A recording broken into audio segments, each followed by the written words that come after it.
Hello students, today I will discuss chapter 2, okay, relation and function from class 11.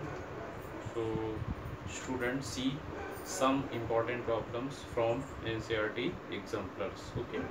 So now see students question number 23, okay, from NCERT examples.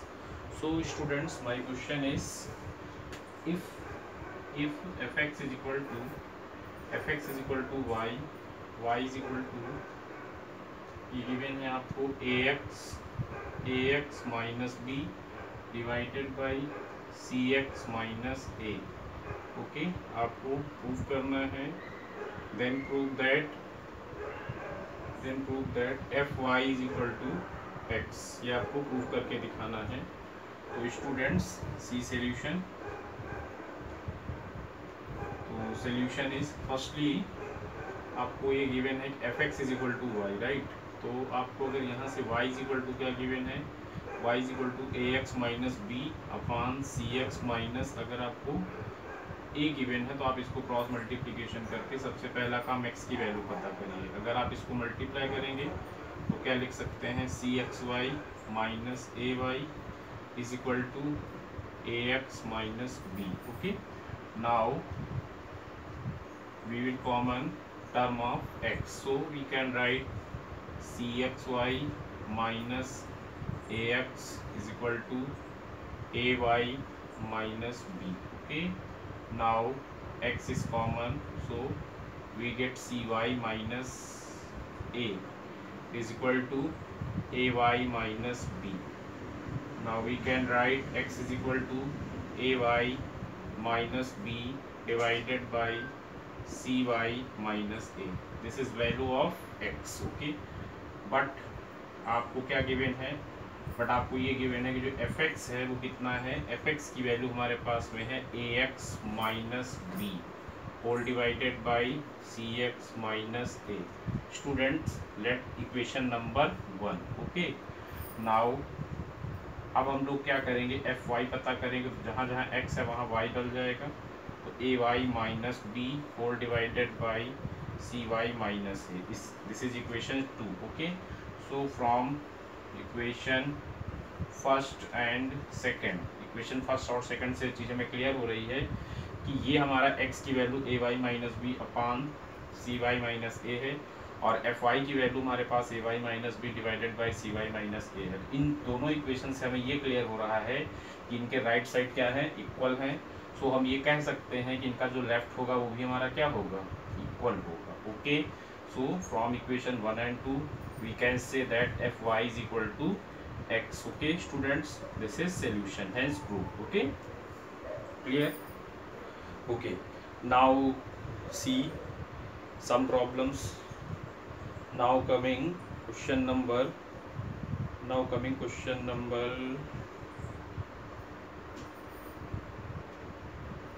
1 minute, wait, yes, now coming question number 18, okay. Question number 18 में हमें क्या पता करना है, question number 18 है find the range of the following functions given by, right.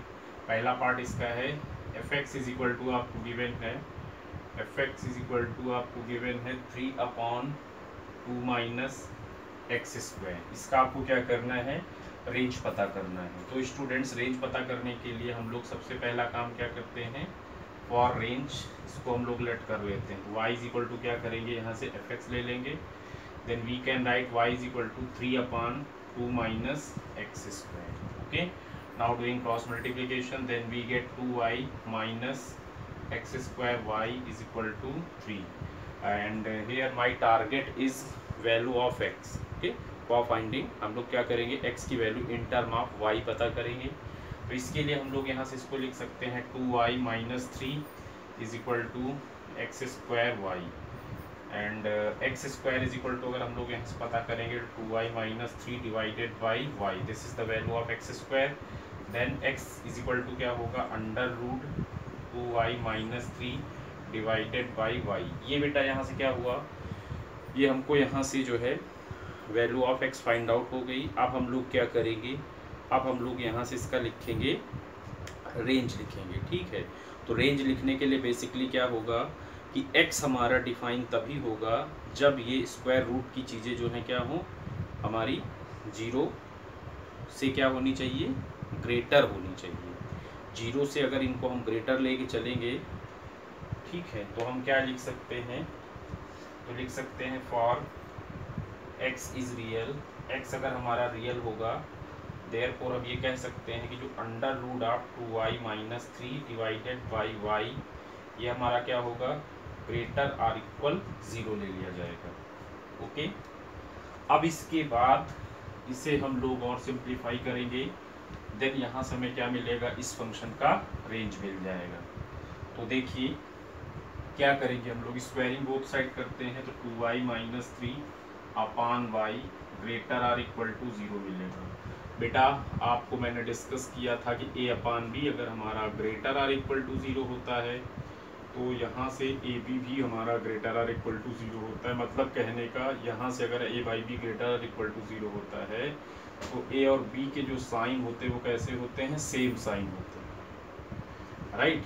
Same sign का मतलब क्या हो गया, इसको हम लोग वाई स्क्वायर से मल्टीप्लाई करेंगे। तो वाई स्क्वायर से अगर इसको मल्टीप्लाई करेंगे, then we can write 2y minus 3 times y square divided by y greater or equal to 0। Okay, ये इससे कैंसिल हुआ, तो हमें क्या मिलेगा, 2y minus 3 times y greater or equal to 0। बेटा जब अगर ऐसा होता है तो इसके दो केस बनते हैं, a greater or equal to 0 and b greater than 0।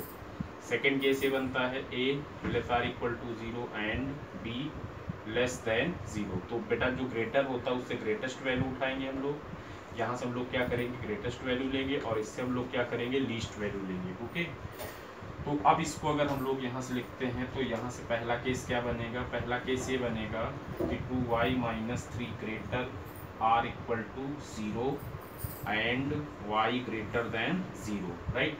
इसको अगर हम लोग सॉल्व करेंगे तो यहाँ से आ जाएगा y greater or equal to 3 upon 2, and यहाँ से अगर हम लोग देखते हैं तो इससे हम लोग इसको लिख सकते हैं y ग्रेटर देन 0। इन दोनों में ग्रेटेस्ट वैल्यू हम लोग लेंगे, वो क्या है, y greater or equal to 3 upon 2 है।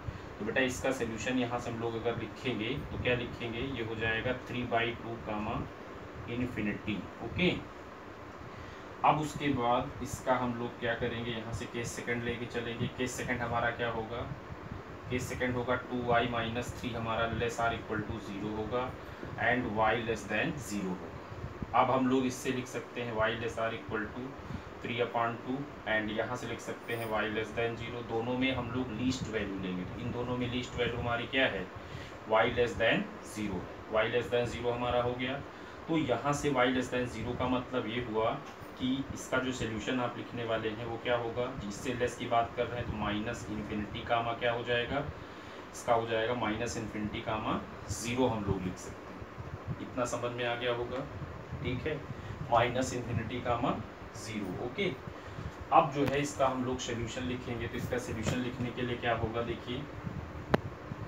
इसका सोल्यूशन लिखने के लिए बेसिकली क्या करना होगा हमको, यहाँ से जो है हम लोग ये लिखेंगे इसका सोल्यूशन। देखिए यहाँ से हम लोगों ने क्या निकाला था, 3/2 कामा इन्फिनिटी, और यहाँ से हमने क्या निकाला था, माइनस इन्फिनिटी कामा 0 निकाला था। तो इसका हम लोग जब सोल्यूशन लिखेंगे तो सोल्यूशन हो जाएगा, सोल्यूशन कह सकते हैं या हम लोग इसका क्या बोल सकते हैं, रेंज बोल सकते हैं, ठीक है। तो इसका रेंज क्या होगा बेटा, रेंज हमारा हो जाएगा 3/2 कामा इन्फिनिटी हो जाएगा यहाँ से, और इसका यूनियन लिया जाएगा, यूनियन तो यूनियन में कितना आ जाएगा, माइनस इन्फिनिटी कामा 0 हो जाएगा, ठीक है। लेकिन बात ये थी कि हमें क्या करना था, उसके रियल नंबर के लिए x अगर हमारा रियल था तो x रियल के लिए बेसिकली जो है इसका हम जो सोल्यूशन लिखेंगे वो हो जाएगा हमारा कितना, वो ले लिया जाएगा, वो हो जाएगा, हाँ, if x is real, x is real के लिए क्या होगा कि जो इसका सोल्यूशन होगा यानी कि जो रेंज होगा वो क्या आ जाएगा, रेंज हमारा हो जाएगा 3/2 कामा इन्फिनिटी, ठीक। तो बेटा यही हमारा आंसर हो, बात समझ गए। तो इस तरीके से हम लोग क्या करेंगे, रेंज को सॉल्व कर सकते हैं, ठीक है। Okay, thank you class.